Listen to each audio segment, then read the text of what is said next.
The NHI. The NHI. For NHI. With the NHI, national health insurance is the right thing to do, but it's being done in the wrong way. Founded in 2012, the National Health Insurance, or NHI, seeks to overhaul South Africa's health insurance. The bill has been a subject of discussion for over a decade now, with politicians losing their minds over its proposals. Experts, healthcare workers, and medical aid professionals slammed it from all corners. But the ruling party is certain that the bill will deliver equitable health services for all South Africans, and the specifics of its implementation might have evolved or changed over time. So far, the updated NHI Bill B, 11B 2019, was published on the 24th of May 2023. On the 13th of June 2023, it was then passed by the National Assembly and sent to the National Council of Province for concurrence.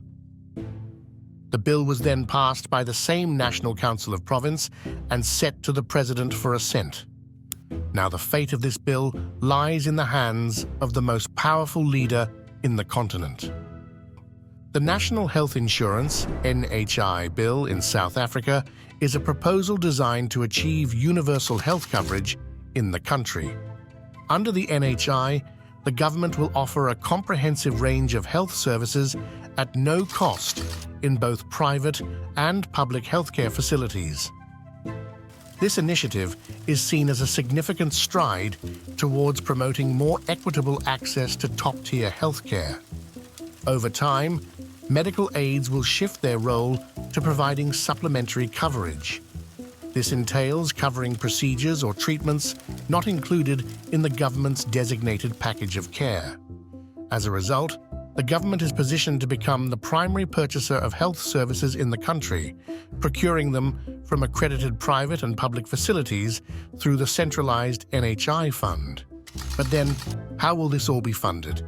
In South Africa, the public sector, funded by the state, serves the majority, 71%, of the population, while 27% falls under the private sector, primarily supported through medical aid schemes or health insurance.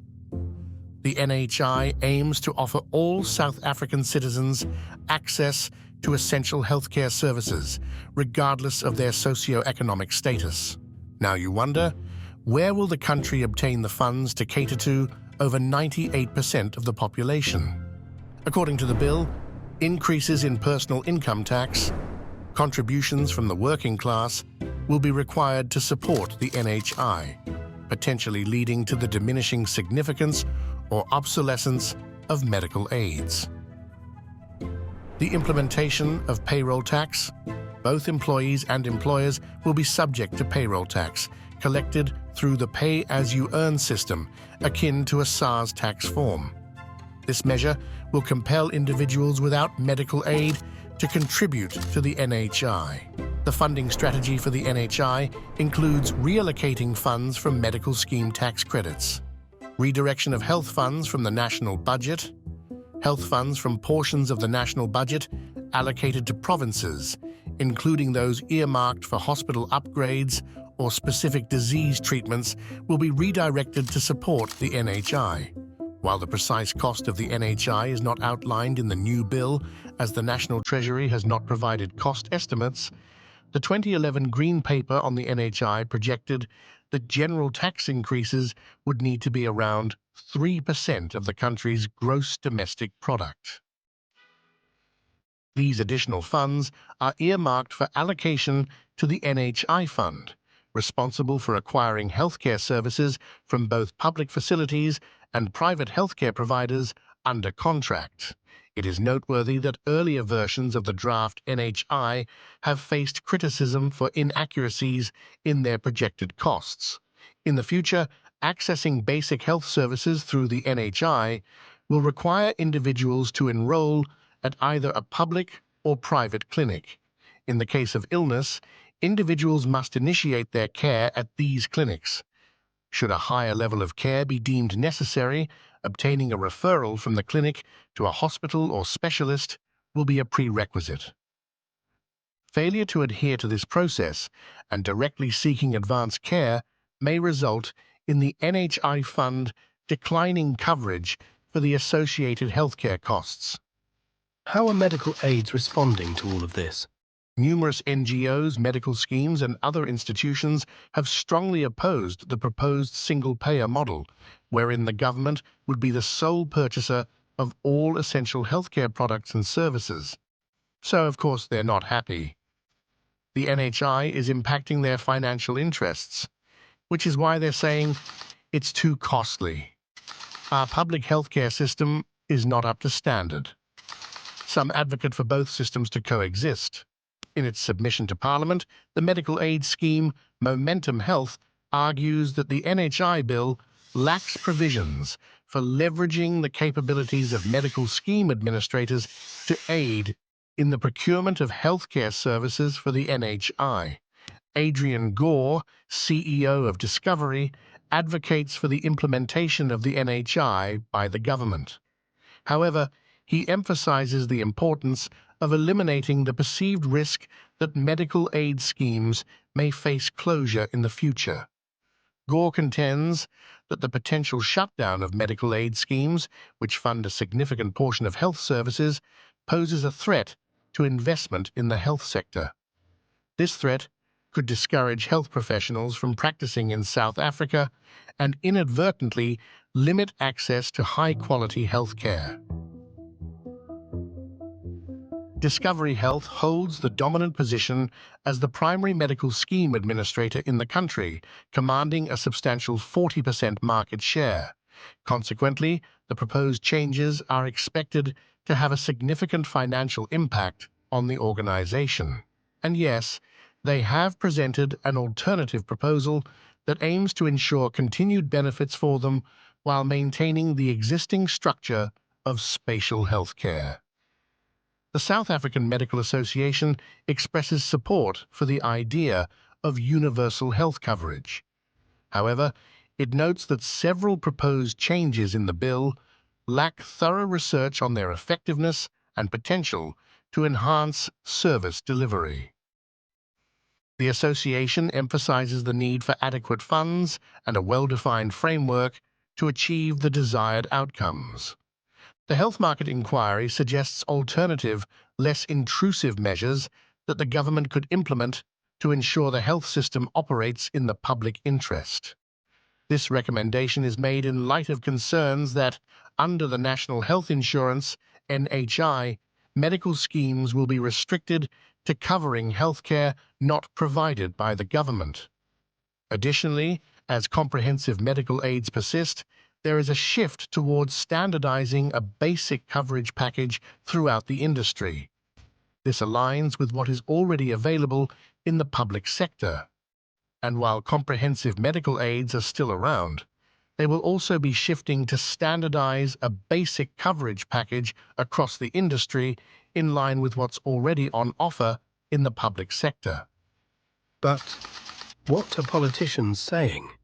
Opposition parties strongly criticize the National Assembly's approval of the contentious National Health Insurance. Expressing their discontent, parties, including the DA, EFF, ACDP, and IFP, have decried the passing of this controversial legislation. In a media statement, the EFF labeled it a catastrophic development amid the ongoing collapse of the public health sector. This is the one time we see EFF and DA stand together to support something, which is very interesting. The party contends that, despite the NHI's stated objectives of addressing inequality, improving healthcare access, and ensuring universal coverage, the bill falls significantly short of these aspirations in practice. It is clear as day that the NHI bill is unconstitutional and unimplementable. They argue against the adoption of a NESFA-style funding system, asserting that South Africa does not require such an approach to address the healthcare crisis affecting the nation. Parties like the DA have issued a stern threat to approach the Constitutional Court should the bill pass. The DA stands out as the primary opponent to the NHI, articulating more than 50 reasons outlining their strong objections to the proposed legislation. They argue that the bill seems more like a political ploy by the governing party. The DA's Western Cape government has cautioned that the bill, once enacted, will merely alter spending dynamics without effectively addressing the existing challenges within the health system. They doubt the bill's capacity to achieve universal health care.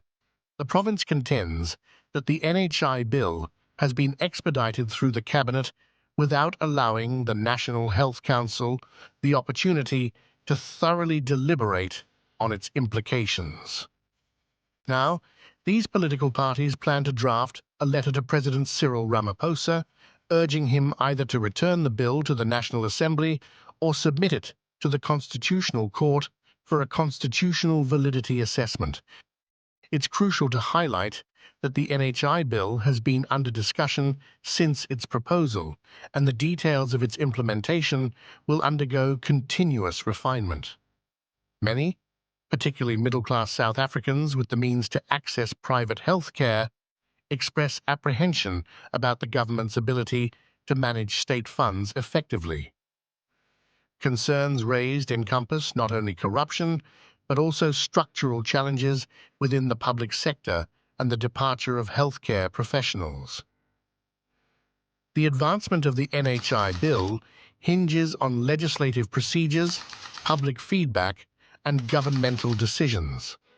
It has passed those levels, and Ramaphosa has the final call to sign it into power or send it back to Parliament to be dissected even more. Despite expectations that the implementation of this bill will span at least a decade, officials from the Department of Health have been hesitant to establish a specific target date.